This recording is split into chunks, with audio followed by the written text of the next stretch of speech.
पंच महायज्ञ, विधिवत स्नान और उसके अंगभूत कर्मों का वर्णन। युधिष्ठिर ने पूछा, भगवान, द्विजातियों को पंच महायज्ञों का अनुष्ठान किस प्रकार करना चाहिए?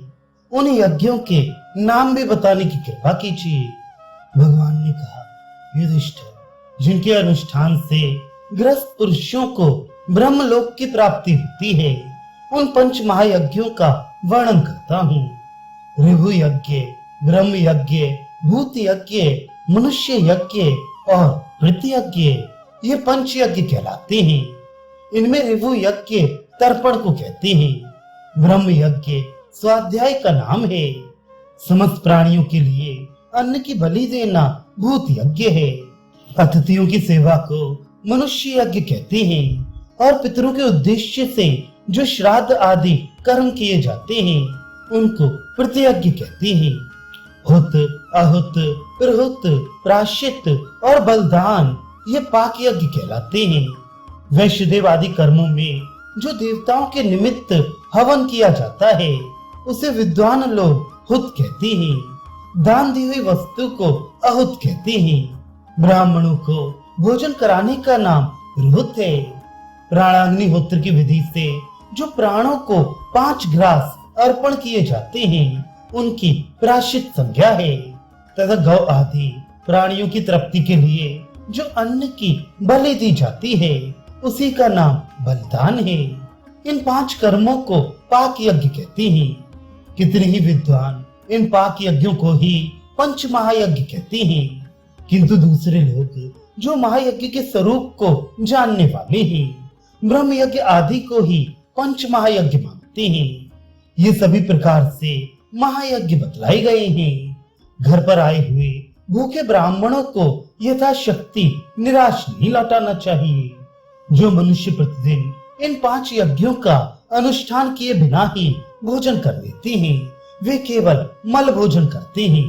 इसलिए विद्वान द्विज को चाहिए कि वे प्रतिदिन स्नान करके इन यज्ञों का अनुष्ठान करे। इन्हें किए बिना भोजन करने वाला द्विज प्रायश्चित का भागी होता है। युधिष्ठिर ने कहा, देव देवेश्वर, अपने इस भक्त को स्नान करने की विधि बताइए। भगवान बोले, पांडुनंदन, जिस विधि के अनुसार स्नान करने से द्विजगण समस्त पापों से छूट जाता है उस परम पवित्र पापनाशक विधि का पूर्ण रूप से श्रवण करो। मिट्टी, गोबर, तिल, कुशा और फूल आदि शास्त्रोक्त सामग्री लेकर जल के समीप जाए। शेष द्विज को उचित है कि वे नदी में स्नान करने के पश्चात और किसी जल में न नहाए। अधिक जल वाला जलाशय उपलब्ध हो तो थोड़े से जल में कभी स्नान न करें। जल के निकट जाकर शुद्ध और साफ जगह पर मिट्टी और गोबर आदि सामग्री रखते और पानी से बाहर ही अपने दोनों पैर धोकर 2 बार आचमन करें। फिर जलाशय की प्रदक्षिणा करके उसके जल को नमस्कार करें। जलाशय के जल पर अपने हाथ पैर ना पटके, क्योंकि जल संपूर्ण देवताओं का तथा मेरा भी स्वरूप है, अतः उस पर प्रहार नहीं करना चाहिए। जलाशय के जल से उसके किनारे की भूमि को धोकर साफ करे। फिर पानी में प्रवेश करके एक बार सिर्फ डुबकी लगाए, अंगों की मैल न छुड़ाए। इसके बाद पुनः आचमन करे।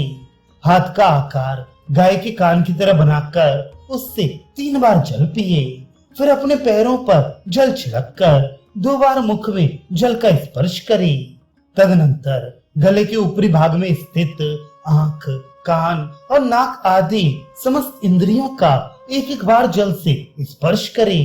फिर दोनों भुजाओं का स्पर्श करने के पश्चात हृदय और नाभि का स्पर्श करे। इस प्रकार प्रत्येक अंग में जल का स्पर्श कराकर फिर मस्तक पर जल छिड़के। इसके बाद आपापुनंतु मंत्र पढ़कर फिर आचमन करे अथवा आचमन के समय ओमकार और व्याहतियों सहित सत्सस्पतिम इस ऋचा का पाठ करे।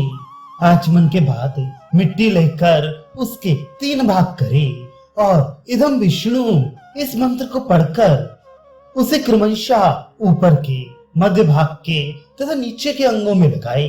तत्पश्चात वारुण सूक्तों से जल को नमस्कार करके स्नान करे।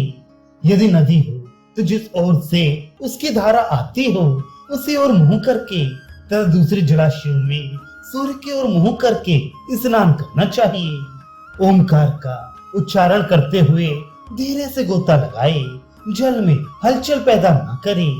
इसके बाद गोबर को हाथ में जल से गीला करके उसके 3 भाग करे और उसे भी पूर्ववत अपने शरीर के ऊर्ध्व भाग, मध्य भाग तथा अधो भाग में लगाए। उस समय प्रणव और व्याहतियों सहित गायत्री मंत्र की पुनरावृत्ति करता रहे। फिर मुझ में चित्त लगाकर आचमन करने के पश्चात आपोहिष्ठामयो इत्यादि 3 ऋचाओं से, तरत संबंधी भी इत्यादि 4 ऋचाओं से और गो सूक्त, अश्व सूक्त, वैष्णव सूक्त, वारुण सूक्त, सावित्र सूक्त, इंद्र सूक्त, वामदेव्य सूक्त तथा मुझसे संबंध रखने वाले अन्य साम मंत्रों के द्वारा शुद्ध जल से अपने ऊपर मार्जन करे। फिर जल के भीतर स्थित होकर अगमर्षण सूक्त का जप करे अथवा प्रणव एवं व्याहतियों सहित गायत्री मंत्र जपे। यह जब तक सांस रुकी रहे तब तक मेरा स्मरण करते हुए केवल प्रणव का ही जप करता रहे।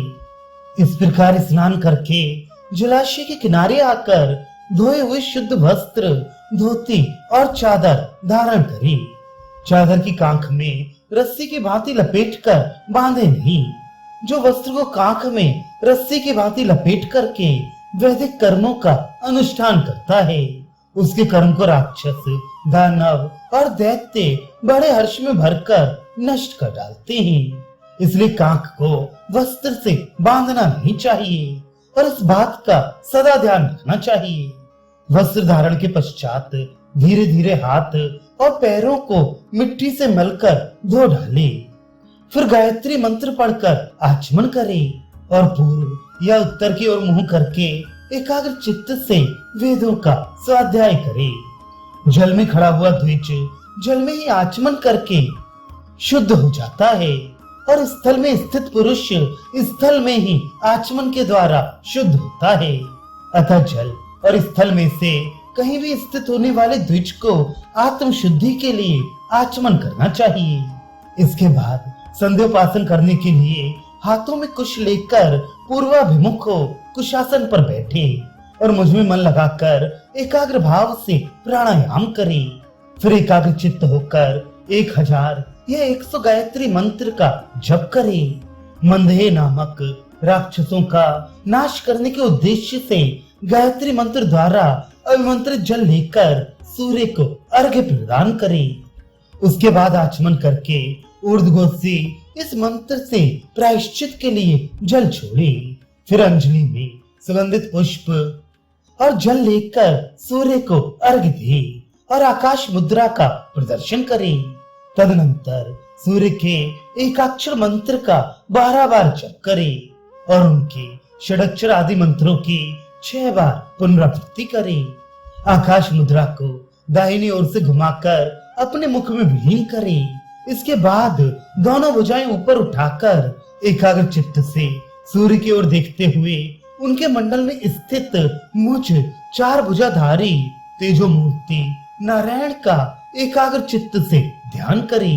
उस समय उदुत्यम चित्रम देवानाम तचक्षु इन मंत्रों का, गायत्री मंत्र का तथा मुझसे संबंध रखने वाले सूक्तों का जप करके मेरे साम मंत्रों और पुरुष सूक्त का भी पाठ करे।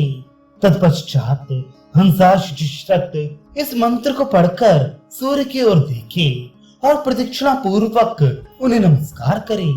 इस प्रकार संध्योपासन समाप्त होने पर क्रमशः ब्रह्मा जी का, मेरा, शंकर जी का, प्रजापति का, देवताओं और देव ऋषियों का, अंगों सहित वेदों, इतिहासों, यज्ञों और समस्त पुराणों का, अप्सराओं का, ऋतु कला, काष्ठ रूप, संवत्सर तथा भूत समुदायों का, भूतों का, नदियों और समुद्रों का तथा पर्वतों, उन पर रहने वाले देवताओं, औषधियों और वनस्पतियों का जल से तर्पण करे।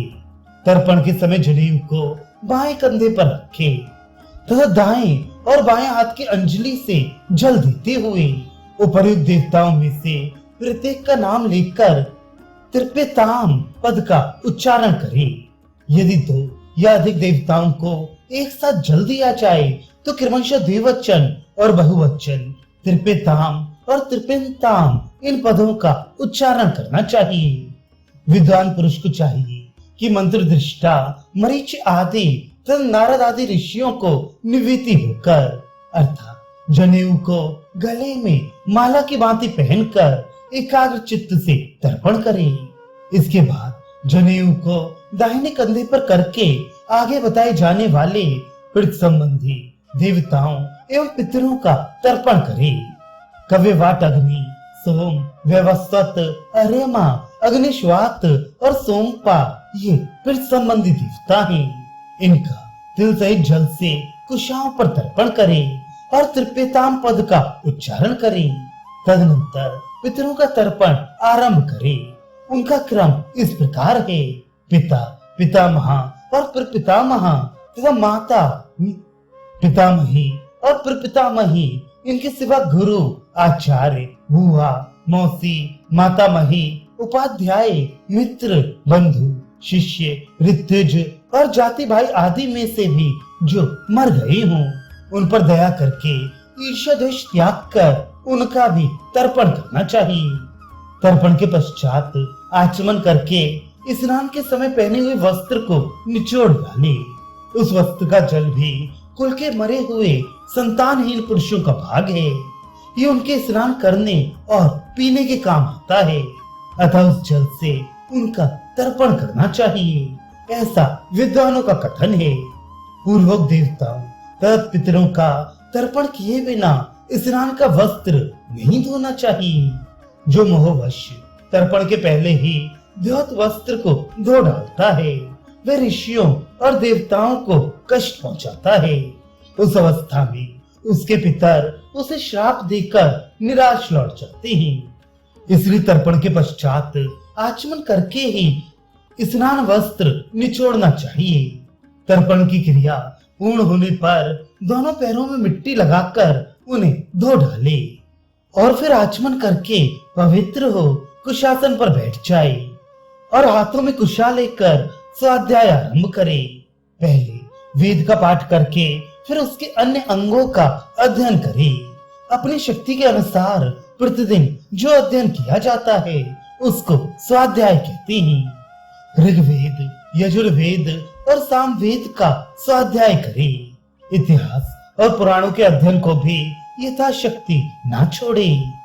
स्वाध्याय पूर्ण करके खड़ा होकर दिशाओं, उनके देवताओं ब्रह्मा जी, पृथ्वी, औषधि, वाणी, वाचस्पति और सर्ताओं को तथा मुझे भी प्रणाम करे। फिर जल लेकर प्रणव युक्त नमोध्यय ये मंत्र पढ़कर पूर्वज जल देवता को नमस्कार करे।